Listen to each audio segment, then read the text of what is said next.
Trump says he will introduce 25% tariffs on autos, pharmaceuticals, and chips. According to Reuters newspaper published on February 19, 2025. Palm Beach, Florida, February 18, Reuters. U.S. President Donald Trump said on Tuesday he intends to impose auto tariffs in the neighborhood of 25% and similar duties on semiconductors and pharmaceutical imports, the latest in a series of measures threatening to upend international trade. On Friday, Trump said levies on automobiles would come as soon as April 2nd, the day after members of his cabinet are due to deliver reports to him outlining options for a range of import duties as he seeks to reshape global trade. Trump has long railed against what he calls the unfair treatment of U.S. automotive exports in foreign markets. The European Union, for instance, collects a 10% duty on vehicle imports, 4 times the U.S. passenger car tariff rate of 2.5%. The U.S., though, collects a 25% tariff on pickup trucks from countries other than Mexico and Canada, a tax that makes the vehicles highly profitable for Detroit automakers.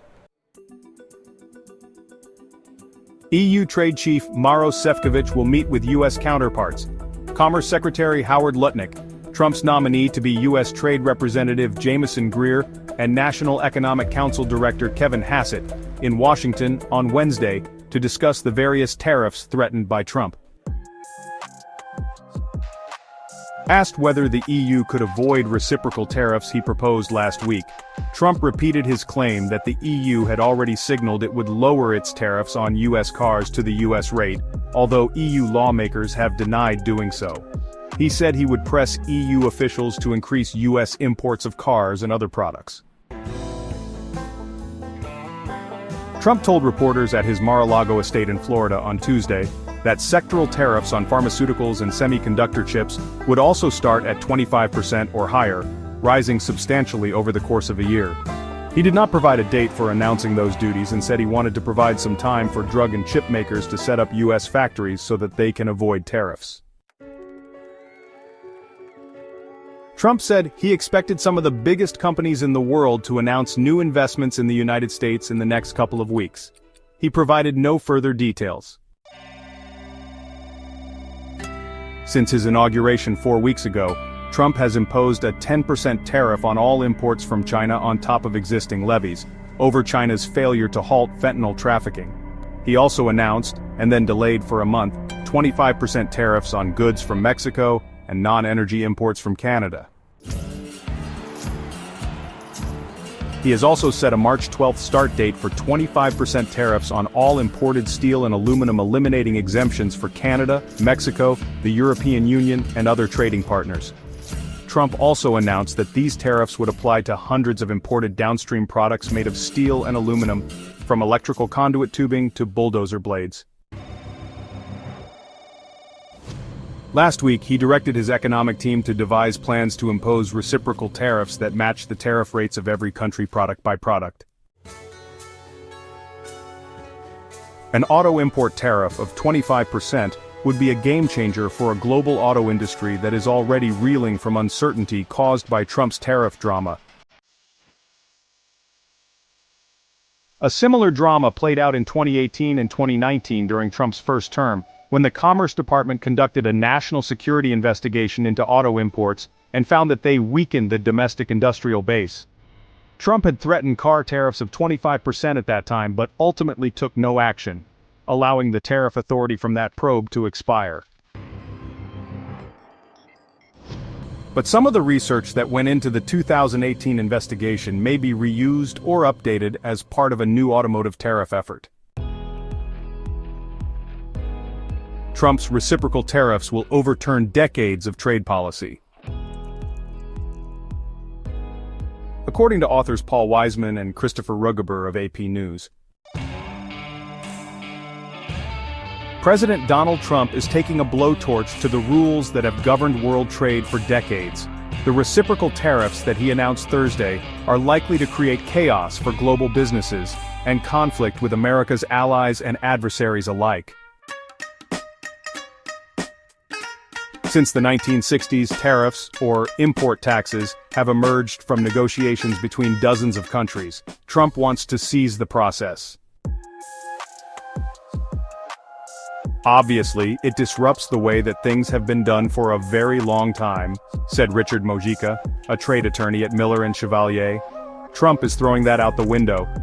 Clearly, this is ripping up trade. There are going to have to be adjustments all over the place. Pointing to America's massive and persistent trade deficits, not since 1975 has the U.S. sold the rest of the world more than it's bought. Trump charges that the playing field is tilted against U.S. companies. A big reason for that, he and his advisors say, is because other countries usually tax American exports at a higher rate than America taxes theirs. The president is an unabashed tariff supporter. He used them in his first term, and 3 weeks into his second he has already slapped 10% tariffs on China, effectively raised U.S. taxes on foreign steel and aluminum, and threatened, then delayed for 30 days, 25% taxes on goods from Canada and Mexico. Economists don't share Trump's enthusiasm for tariffs. They're a tax on importers that usually get passed on to consumers.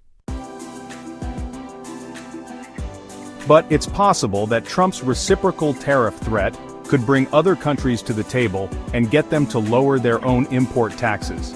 It could be win-win, said Christine McDaniel, a former U.S. trade official now at George Mason University's Mercatus Center. It's in other countries' interests to reduce those tariffs.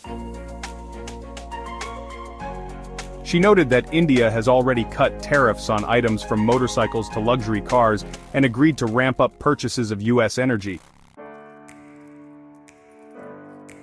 What are reciprocal tariffs and how do they work? They sound simple. The United States would raise its tariff on foreign goods to match what other countries impose on U.S. products. If they charge us, we charge them, the president told reporters on Sunday. If they're at 25, we're at 25. If they're at 10, we're at 10, and if they're much higher than 25, that's what we are too.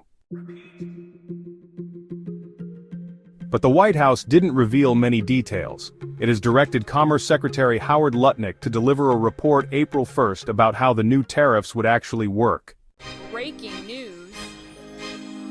Among the outstanding questions, noted Antonio Rivera, a partner at Arent Fox Schiff and a former attorney with U.S. Customs and Border Protection, is whether the U.S. is going to look at the thousands of items in the tariff code, from motorcycles to mangoes, and try to level the tariff rates out one by one, country by country, or whether it will look more broadly at each country's average tariff and how it compares to America, or something else entirely.